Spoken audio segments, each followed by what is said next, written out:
मेलो सिंधुअ जो जमलाई तहलो मेलो सिंधुअ जो जमलाई तहलो सिर सिंध घुरियो आज अॼुकल्ह तव्हां भला इहो महसूसु नथा कयो त पर जेके बि असांजो सिंधी क़ौम परस्त दुरियूं आहिनि जेके पार्टी आहिनि उन्हनि जी किथे का सेमिनार का अहिड़े प्रोग्राम कराए या गॾिजाणी कराए इन ते हिकिड़ो मुतहद थी हिकिड़ो वॾो अलायंस तयारु करे इन जे ख़िलाफ़ु हिकिड़ी मुश्तरिका जदोजहद कजे।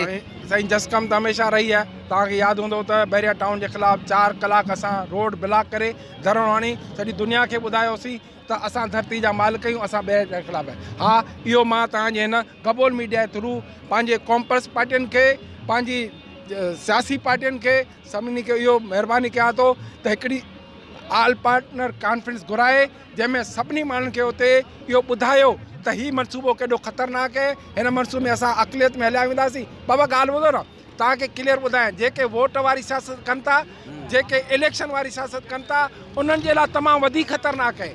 जॾहिं धारिया ईंदा उन्हनि खे किथां कटाईंदा, तंहिं करे उहे पंहिंजियूं सीटूं बचाइनि, धारियुनि खां बचाइनि ऐं हिन कोहिस्तान बचायो कमेटी ऐं इंडिजिनस जो साथ ॾियनि ऐं महिरबानी करे हिन बैरिया टाउन मलिक रियाज़ ख़िलाफ़ु मुतहद थियो, पंहिंजा ज़ाती पंहिंजा सियासी मज़हबी इख़्तिलाफ़ात ख़तमु करे हिकु थियो।